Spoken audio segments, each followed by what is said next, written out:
So hello my dear beloved students, मैं भरत कुमार डुलानी आप सभी का फिर से स्वागत करता हूँ, तहे दिल से स्वागत करता हूँ भूषण साइंस के यूट्यूब नर्सिंग एंट्रेंस चैनल पर, which is more than just a class. My dear beloved students, मैं आपके सामने आज एक बहुत ही इंपॉर्टेंट टॉपिक लेके आया हूँ। 12th का टॉपिक है जिसका नाम है अंडरस्टैंडिंग किरचॉफ्स लॉज।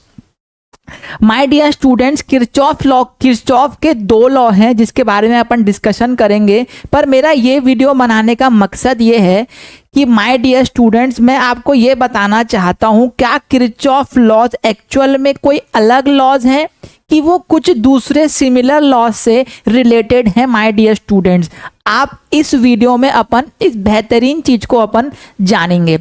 समझिएगा किरचॉफ लॉ होते क्या हैं और वो डिफरेंट लॉज हैं कि नहीं है। यहाँ पे यस और नो, इसका अपन इस वीडियो में, शॉर्ट वीडियो में अपन क्या करेंगे, एनालिसिस करेंगे और आपको बहुत ही मजा आने वाला है। आपको एक बहुत ही बेहतरीन बात इस वीडियो में पता चलने वाली है, तो समझिएगा दोस्तों। सबसे पहले सर किरचॉफ के लॉ होते क्या है, पहले वो समझ लेते हैं। देखो, सबसे पहला लॉ क्या होता है my dear student, Kirchhoff's junction law. कौन सा लॉ होता है सर? किरचॉफ का जंक्शन लॉ। ठीक, अब ये किरचॉफ का जंक्शन लॉ पहले मैं आपको बताता हूं बोलता क्या है ना, फिर मैं आपको समझाऊंगा क्या ये डिफरेंट है कि नहीं है। समझना, सपोज करना किरचॉफ का जंक्शन का मतलब क्या है, ये वाला पॉइंट। जंक्शन का मतलब क्या है सर? ये वाला पॉइंट। सपोज करना ये एक वायर है, एक वायर, दो वायर, तीन वायर, चार वायर, चार कॉपर वायर है या कोई भी वायर है जिससे इलेक्ट्रिक करंट पास हो सकता है। ठीक, अब सपोज करना यहां से करंट आ रहा है आई, यहां से करंट क्या आ रहा है माय डियर स्टूडेंट्स? आई। तो यहां से कितना गया सर? I1। यहां से कितना गया माय डियर स्टूडेंट्स? I2। और यहां से कितना गया सर? I3। सपोज करना, तो किरचॉफ का जंक्शन लॉ क्या बोलता है कि इस जंक्शन पे, सपोज करना ए, जंक्शन कुछ नहीं है। जंक्शन जैसे क्या है, अगर आपको एकदम बेहतरीन तरीके से, एकदम सिंपल तरीके से समझाऊं जंक्शन क्या है, तो जहां पर बहुत सारी लाइनें आके मिलती हैं या बहुत सारी तार आके मिलती है, उसको अपन क्या बोलते हैं? जंक्शन। जैसे सपोज करना ये वाली तार है, इसको नाम दे देते हैं सर 1, है ना। एक बार कलर चेंज नहीं, कलर ये रहते हैं 1, इसको नाम दे देते हैं, वायर का नाम है 2, ये वायर का नाम है 3, ये वायर का नाम है 4। 1 2 3 4 जहां पर आके ज्वाइंट हो रही है, कौन सा सेक्शन है वो? ये सर ए पॉइंट है। कौन सा पॉइंट है सर? ए। तो ए पॉइंट को क्या बोलेंगे सर? जंक्शन बोलेंगे। ए पॉइंट को क्या बोलेंगे सर? जंक्शन बोलेंगे। ठीक बात है सर। अब मेरी बात को समझना, किरचॉफ का जंक्शन लॉ क्या बोलता है कि सर एक जंक्शन पे, एट जंक्शन ए जितना करंट आ रहा है, समझना, ये क्या बोलता है सर? जितना करंट आ रहा है ना, उतना ही करंट वापस जाएगा। मतलब सर टोटल करंट कितना आया सर? आई, है ना। टोटल करंट कितना आया सर? आई। देखो, ये वाले जंक्शन की बात कर रहा हूं, इसकी बात कर रहा हूं सर, ये वाले जंक्शन की, ये वाले जंक्शन की, एक ही तो जंक्शन है। आया कितना सर? एक। गया कितना sir? Minus of I1, minus of I2, minus of I3। अब सर माइनस क्यों लिखा है आपने? माय डियर स्टूडेंट्स, ये जंक्शन पे, इसको नोटिस करना, सपोज करना ये आपका जंक्शन है, तो यहाँ जंक्शन से घुस कितना आ रहा है सर? I1। निकल कितना आ रहा है सर? I1 I2 I3। जो घुस रहा है उसको मैंने क्या लिया है सर? पॉजिटिव। जो निकल रहा है उसको मैंने क्या लिया है सर? नेगेटिव।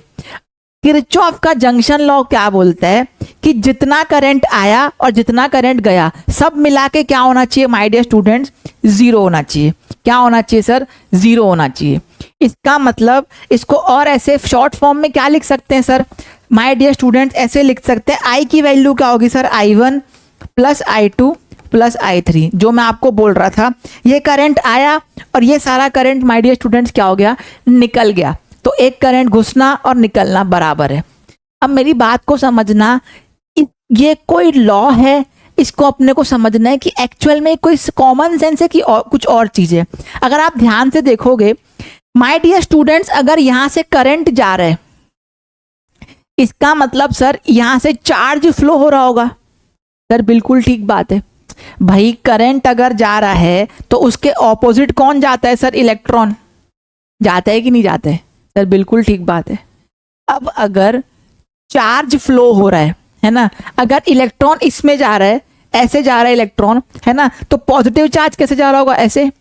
भाई इलेक्ट्रॉन अगर ऑपोजिट डायरेक्शन में जाता है तो उसके, इलेक्ट्रॉन अगर इस डायरेक्शन में जा रहा है तो उसके ऑपोजिट डायरेक्शन में कौन जाता है, माय डियर बिलव्ड स्टूडेंट, उसके ऑपोजिट डायरेक्शन में जाता है कौन, पॉजिटिव चार्ज। अब ये कुछ और लॉ नहीं है, अगर आप ध्यान से देखोगे तो सर यहाँ से टोटल पॉजिटिव चार्ज जितना आया, सपोज करना कितना आया, सपोज करना आया 4 कूलम। कितना आया सर, सपोज करना आया कितना, 4 कूलम। तो माय डियर बिलव्ड स्टूडेंट्स, अगर यहाँ से 4 कूलम चार्ज आया तो आपको नहीं लगता है 4 कूलम चार्ज को निकलना चाहिए? सर क्यों निकलना चाहिए? क्योंकि माय डियर स्टूडेंट्स, क्या जंक्शन चार्ज को खा रहा है क्या? जंक्शन चार्ज को खा तो नहीं रहा है, या जंक्शन चार्ज को निगल नहीं रहा है। तो my dear beloved students, Kirchhoff का जंक्शन लॉ कुछ और नहीं है, एक्चुअल में ये कंजर्वेशन ऑफ चार्ज है। भाई उसको नया नाम दे दिया है किरचॉफ का जंक्शन लॉ। कैसे? यहां से सर सपोज करना एग्जाम्पल, सर यहां से 6 इलेक्ट्रॉन आ रहे हैं, है ना, और यहां से कितने आ रहे हैं सर, 8 इलेक्ट्रॉन, और यहां से कितने आ रहे हैं सर, 6 इलेक्ट्रॉन।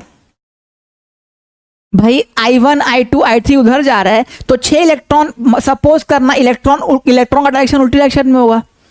अब यहां से 6 आ रहे हैं सर, यहां से 8 आ रहे हैं, यहां से 6 आ रहे हैं, टोटल कितना हुआ, 8 और 6 14, 14 और 6 20। तो माय डियर स्टूडेंट, यहां से भी तो 20 इलेक्ट्रॉन निकलने चाहिए, यहां से भी तो माय डियर स्टूडेंट्स 20 इलेक्ट्रॉन क्या होना चाहिए, निकलना चाहिए। क्यों? क्योंकि सर अगर यहां से 20 इलेक्ट्रॉन इस जंक्शन से नहीं निकले, इसका मतलब जंक्शन ने चार्ज को खा लिया, या फिर 20 नहीं निकल के 21 निकले, मतलब जंक्शन ने चार्ज पैदा कर दिया। ऐसा होगा क्या?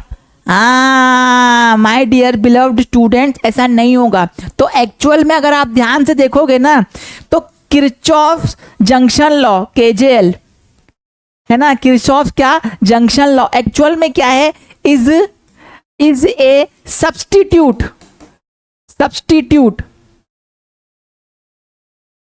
Of conservation of charge. भैया किरचॉफ का जंक्शन लॉ और कुछ नहीं है, कंजर्वेशन ऑफ चार्ज ही है, तो ये कोई अलग लॉ नहीं है। यही मैं आपको शुरू में इसमें बता रहा था वीडियो में, कोई अलग लॉ नहीं है, सिर्फ और सिर्फ कंजर्वेशन ऑफ चार्ज को एक नए रूप से दिखाया गया है, इट्स लाइक कि अगर मैं यहाँ पे मैं शर्ट पहन के आया हूँ, अगली क्लास में मैं टी शर्ट पहन के आ गया तो मेरे को आपका नया रूप दिखेगा, या फिर मैं चश्मा चेंज कर लिया अपना, या फिर पता चला कि सर ये जो बाल है इसको सफेद करवा के आ गए, तो हूं तो मैं वही ना टीचर आपका, लेकिन क्या हो गया सर, बस नजरिया देखने का बदल गया। एग्जैक्टली यहाँ पर यही चीज हुआ है। किरचॉफ का जंक्शन लॉ सिर्फ और सिर्फ अपन ने नजरिया चेंज कर दिया है वही चीज। क्या है सर? कंजर्वेशन ऑफ चार्ज, और ऑलरेडी आप कंजर्वेशन ऑफ चार्ज को पढ़ चुके हो। ठीक, अब देखो दूसरा लॉ क्या बोलता है। दूसरा लॉ बोलता है किरचॉफ का सर्किट लॉ या वोल्टेज लॉ, इसको अपन क्या बोलते हैं, किरचॉफ्स वोल्टेज लॉ। ठीक, अब किरचॉफ का वोल्टेज लॉ क्या बोलता है ये समझना। सपोज करना आपके पास ये है सर R1, यहाँ पे है सर R2, यहाँ पे है सर R3, ठीक, और यहाँ पे आपने क्या लगा दिया सर, एक बैटरी लगा दी। ये मैं आपको शॉर्ट वाला जो ट्रिक बोल रहा हूँ, शॉर्ट वाला जो डायग्राम है उससे समझा रहा हूँ, पर आपको समझ जाओगे, जरूरी है। अब देखो समझना, किरचॉफ का वोल्टेज लॉ क्या बोलता है, पहले मैं आपको वो बताता हूं। सपोज करना आप ये ए पॉइंट पर हो, या फिर यहां वाला पॉइंट मानते हैं, ठीक। अगर आप यहां से उठा के वापस पूरे सर्किट में क्लोज्ड लूप बनाते हो, तो किरचॉफ का वोल्टेज लॉ क्या बोलता है सर, चेंज इन वोल्टेज, ध्यान से समझना, चेंज इन वोल्टेज क्या होगा सर, 0 होगा। अभी ये किसने बताया सर, ये बोला किरचॉफ के वोल्टेज लॉ ने। इसका मतलब सपोज करना यहाँ ए पॉइंट पे पोटेंशियल क्या मान लो 0, मैं आपको समझा रहा हूँ, है ना, और यहाँ पे मान लो करंट जा रहा है आई जा रहा है, करंट कितना जा रहा है, आई। इसका मतलब यहाँ पे देखो, इसको इक्वेशन कैसे लिखते हैं पहले वो समझाता हूँ, उसके बाद एक पॉइंट पे आऊंगा जहाँ पे आपको बताऊंगा कि ये भी कुछ नहीं है। यहाँ पे सपोज करना पोटेंशियल कितना है, 0 मान लेते हैं, यहाँ पे पोटेंशियल कितना होगा 0। क्या सर ऐसे पोटेंशियल मान सकते हैं? बिल्कुल मान सकते हैं, क्योंकि पोटेंशियल का डिफरेंस काम आता है, एब्सोल्यूट पोटेंशियल काम नहीं आता है। तो आप किसी भी पॉइंट को 0 मान सकते हो, लेकिन सारा सर्किट फिर उसके हिसाब से आपको चलना पड़ेगा। अब देखो यहाँ पर पोटेंशियल क्या है सर 0। यहाँ पर पोटेंशियल इंक्रीज होगा कि राइज होगा कि ड्रॉप होगा? सर राइज होगा। क्यों? क्योंकि ये नेगेटिव है, ये पॉजिटिव है, तो नेगेटिव से आप पॉजिटिव जाओगे तो पोटेंशियल क्या होगा सर? राइज। कितना राइज होगा सर? प्लस ई। क्यों? क्योंकि बैटरी का ईएमएफ कितना है सर? ई। ये बैटरी है, इसका ईएमएफ कितना है? ई। यहाँ से करंट जा रहा है आई, यहाँ से करंट कितना जा रहा है सर? आई। ठीक, जब करंट यहाँ से आई जा रहा है तो यहाँ से यहाँ जब जाएगा, मतलब माय डियर स्टूडेंट्स, ये मान लो सी पॉइंट, ये मान लो डी पॉइंट, ये मान लो ई पॉइंट, जब वो सी से डी में जाएगा, कौन? जब करंट सी से डी में जाएगा तो रजिस्टर क्या कराता है? पोटेंशियल को ड्रॉप कराता है। क्यों? आपने अच्छे से ओम्स लॉ पढ़ा है कि V is equal to sir IR होता है। यहाँ पे V क्या होता है sir? Potential difference across resistor, potential difference across resistor. तो यहाँ पर सर जब C से D में जाएगा, जब वो C से D में जाएगा तो पोटेंशियल ड्रॉप कितना करेगा sir? IR1। Similarly sir D से E में जाएगा तो और ड्रॉप कराएगा, कितना कराएगा? I into R2। और सिमिलरली जब E इंटू, जहाँ पे ये पॉइंट तो A है, ये पॉइंट तो क्या है सर? A, क्योंकि ये वाला पॉइंट पूरा सिमिलर A है, तो यहाँ पे कितना कराएगा सर? फिर और ड्रॉप कराएगा -I इंटू R3। तो my dear beloved students, -I into R3। अब अपन ने क्या माना था? देखो जो कंडक्टिंग वायर होती है ना, वो पोटेंशियल ड्रॉप नहीं कराती है। कंडक्टिंग वायर का अपन रेजिस्टेंस क्या मानते हैं सर? 0। तो ये रेजिस्टेंस, ये क्या है सर? Conducting wire. तो जो यहाँ पोटेंशियल होगा सर, वो यहाँ पोटेंशियल होगा, तो मतलब इसकी वैल्यू क्या होनी चाहिए सर? 0। तो एक्चुअल में आप देखोगे तो डेल्टा V कितना आया? E -IR1 -IR2 -IR3 is equal to क्या आया? 0। अब ऐसे इक्वेशन बनाते हैं, पर मैं आपको ये समझाना चाह रहा हूं, बात अब समझिएगा मेन पॉइंट।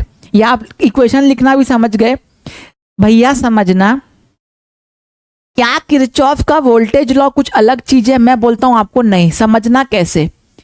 यहां पर जो ए पॉइंट था सर, यहां पे आपका पोटेंशियल की वैल्यू क्या थी सर? 0 मान लिया अपन।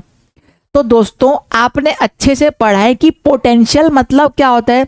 पोटेंशियल उसी फोर्स की वजह से निकलता है जो कंजर्वेटिव फोर्स हो।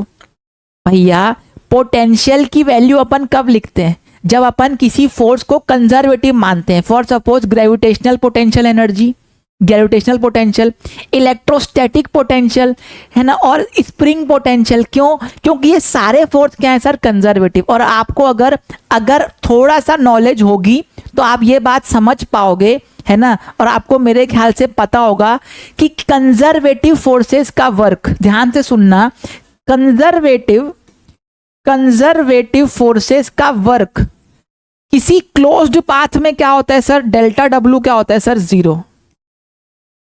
भाई कंजर्वेटिव फोर्स का जो वर्क होता है, कंजर्वेटिव फोर्स का माय डियर स्टूडेंट्स जो वर्क होता है किसी क्लोज्ड पाथ में, और अगर क्लोज्ड पाथ में वर्क माय डियर स्टूडेंट 0 होता है तो इसका मतलब ये एक्चुअल में पोटेंशियल का जो कंसेप्ट है पोटेंशियल एनर्जी से आया होगा। और अगर my dear students potential energy से कंसेप्ट आया है तो आपको ये बात समझ आ रही होगी कि अगर मैं यहाँ से सर यहाँ से अगर ए पॉइंट से वापस घूम के ए पॉइंट पर आऊंगा तो ये मेरा पाथ क्या हो गया सर? क्लोज्ड। अगर माय डियर स्टूडेंट्स पाथ हो गया क्लोज्ड, अगर पाथ क्या हो गया सर? क्लोज्ड, तो दोस्तों इस केस में एक्चुअल में ये कंजर्वेटिव फोर्स का ही लॉ है, और इसको अपन क्या बोलते हैं सर? Conservation of energy. इसको अपन क्या बोलते हैं my dear students? Conservation of energy. ठीक बात है भाई। किरचॉफ का सबसे पहले आप किरचॉफ का ये जो वोल्टेज लॉ है ये क्या बोलता है? Change in potential once round a closed path is 0। तो वो तो भैया कंजर्वेटिव फोर्स के नेचर में है। वो किसमें है सर? कंजर्वेटिव फोर्स के नेचर में, कि अगर आप एक पॉइंट से उठा के दूसरे पॉइंट पर, समझना, अगर आप एक पॉइंट से उठा के दूसरे पॉइंट पर वापस वहीं पहुंच जाओगे और अगर आपका जो काम हो रहा है वो कंजर्वेटिव फोर्स कर रहा है, तो माय डियर स्टूडेंट्स आपका जो लॉ है, आपका जो किरचॉफ का वोल्टेज लॉ है, उसके डेल्टा V तो 0 आएगा ही ना। तो एक्चुअल में दोस्तों किरचॉफ का वोल्टेज लॉ एक्चुअल में कुछ नहीं है, ये सिर्फ और सिर्फ कंजर्वेशन ऑफ एनर्जी है। ये और अलग से कोई लॉ नहीं है। क्यों सर? कंजर्वेशन ऑफ एनर्जी है। My dear beloved students, conservative force कभी भी once round a close path अपनी एनर्जी क्या कराते हैं सर? लॉस नहीं कराते। और यहाँ पर पोटेंशियल आया है, कौन सा पोटेंशियल है सर? Electric potential. कौन सा पोटेंशियल है my dear students? Electric potential. क्या इलेक्ट्रोस्टैटिक फोर्स कंजर्वेटिव होता है? आपने अच्छे से पढ़ा है। हाँ सर, इलेक्ट्रोस्टैटिक फोर्स क्या होता है सर? कंजर्वेटिव। अगर इलेक्ट्रोस्टैटिक फोर्स कंजर्वेटिव होता है तो once round a close path क्या वो वर्क करेगा? नहीं करेगा। अगर वो वर्क ही नहीं करेगा तो माय डियर स्टूडेंट जो एनर्जी यहाँ पर थी आप वापस घूम कर आओगे वही तो एनर्जी रहेगी। और ये कब होगा माय डियर स्टूडेंट्स? ये कब होगा? जब आप यहाँ से लेकर यहाँ तक जब आओगे तो आपका चेंज इन पोटेंशियल क्या हो? 0। भैया यहाँ पर पहले कितना था पोटेंशियल? 2 वोल्ट। आप घूम घाम के ऊपर नीचे करके वापस यहीं पर आ गए तो यहाँ पर अभी कितना होना चाहिए सर? 2 वोल्ट होना चाहिए। वो कब होगा? जब यहाँ पर यहाँ से लेकर यहाँ तक जब आप आ रहे थे तो सपोज करना 4 वोल्ट बढ़ा 2 वोल्ट से, 4 वोल्ट यहाँ तक आते आते 2 वोल्ट से बढ़ा तो उसको 4 वोल्ट ए तक आते आते गिरना भी तो पड़ेगा। इसका मतलब क्या sir? Change in potential. Delta we क्या होता है सर? चेंज इन पोटेंशियल क्या हो माय डियर स्टूडेंट्स? 0 हो, तभी तो वो वापस 2 वोल्ट पर आ पाएगा। तो और एक्चुअल में ये क्या है माय डियर बिलव्ड स्टूडेंट्स? ये और कुछ नहीं है, ये सिर्फ और सिर्फ कंजर्वेशन ऑफ क्या है सर? एनर्जी। तो आपको अब समझ में आ रहा होगा सर कि किरचॉफ ने कुछ अलग से काम नहीं किया है। किरचॉफ ने जंक्शन लॉ में क्या किया है? सिर्फ और सिर्फ कंजर्वेशन ऑफ चार्ज लगा दिया है। और माय डियर स्टूडेंट्स किरचॉफ ने वोल्टेज में क्या किया है? वोल्टेज लॉ में कंजर्वेशन ऑफ क्या लगाया है सर? एनर्जी ही लगाया है। और हमें अपने नए नाम से एक लॉ दे दिया है, क्या? कि किरचॉफ का जंक्शन लॉ, किरचॉफ का वोल्टेज लॉ। और उसको लग रहा था कि हमें समझ में नहीं आएगा, पर माय डियर स्टूडेंट्स ऐसा नहीं है ना। खैर मजाक कर रहा हूँ, आपको ये बात समझनी है। ये बात मेरा वीडियो से मकसद क्या था आपको समझाने का कि Kirchhoff voltage law, Kirchhoff junction law अलग लॉज नहीं है। ये एक्चुअल में कंजर्वेशन ऑफ एनर्जी और कंजर्वेशन ऑफ चार्ज से ही माय डियर स्टूडेंट्स उभर कर आए हैं। ठीक, आशा करता हूं माय डियर स्टूडेंट्स आपको ये वीडियो पसंद आया होगा। जाने से पहले आप लोगों के लिए अनाउंसमेंट थोड़ी सी ये है कि Bhushan science nursing entrance channel हमने लॉन्च कर दिया है, यही वाला चैनल जिसमें आपको माय डियर स्टूडेंट्स सारे स्टेट से related physics, chemistry, biology, English और नर्सिंग एप्टीट्यूड के आपको क्या मिलेंगे सर? Dedicated content. सब्सक्राइब नहीं किया तो कर लेना, लिंक आपके डिस्क्रिप्शन में। ठीक, all India institute of medical science 2025 का जो एंट्रेंस एग्जाम होता है नर्सिंग का, बीएससी नर्सिंग का, अगर आप वो डेडिकेटेड बैच में पढ़ना चाहते हैं और आपको अगर लगता है कि आपको ये बैच परचेज करना चाहिए तो माय डियर स्टूडेंट सिर्फ एम्स का नहीं, महाराष्ट्र, उड़ीसा, उत्तर प्रदेश, पंजाब, हरियाणा, जम्मू कश्मीर और my dear students Rajasthan, Chhattisgarh, Bihar, Jharkhand और अन्य राज्य, इन सारे बैचेस का माय डियर स्टूडेंट्स आपको एक्सेस मिल जाएगा। कहाँ से sir? Bhushan Science plus app download करने के बाद। भूषण साइंस प्लस ऐप आप डाउनलोड कीजिए, वहाँ पे आपको एक्सेस मिल जाएगा। इस बैच में आपको क्या मिलेगा? Live recording classes, PDF notes, Hindi एवं अंग्रेजी दोनों माध्यम में उपलब्ध है। Full syllabus, PYQ, weekly, chapter wise, minor, major, full length, model paper सब मिलेगा आपको। अलग से कोई बैच परचेज करने की जरूरत नहीं है। 3000 से ज़्यादा अपन क्या करेंगे, आपको एमसीक्यू कराने वाले। बैच का नॉमिनल प्राइस है 899। सारे बैचेस का जितने भी मैंने आपको यहाँ पर बैचेस बताए, ये और ये सबका प्राइस क्या है सर? 899। इसके बाद भी अगर आपको 899 में डिस्काउंट चाहिए तो आप क्या कर सकते हो सर? फ्लैट 10% क्या कर लो, आप डिस्काउंट ले लो। कैसे? अगर आपको लगता है कि मैं आपको अच्छा पढ़ा सकता हूँ तो आप बैच परचेज करते समय DULANI का कोड यूज कर सकते हो, डुलानी। आपको फ्लैट 10% ऑफ मिलेगा। बैच का प्राइस हो जाएगा 810 रुपये। ठीक, अगर आपको लगे कि हमको फिजिक्स पढ़ने में मजा आ रहा है, फिजिक्स पढ़ने में इन्हीं आदमी से पढ़ना है, भरत सर से या डुलानी सर से ही पढ़ना है, तो माय डियर बिलव्ड स्टूडेंट्स मैं आप सभी का स्वागत करता हूं हमारे बैच में, जो ऑलरेडी 1 अगस्त से चालू हो चुकी है। तब तक के लिए दोस्तों आशा करता हूं आपको आज के बाद KVL और KCL में कभी दिक्कत नहीं आएगी। ठीक, इसी के साथ मैं चाहता हूं अब अपन मिलेंगे अगले वीडियो में। तब तक के लिए दोस्तों हंसते रहिए, मुस्कुराते रहिए, बेहतरीन तरीके से पढ़ते रहिए, भूषण साइंस की फैमिली के साथ बने रहिए। तब तक के लिए टाटा बाय बाय, शब्बा खैर, take care. Bharat Dulani signing of.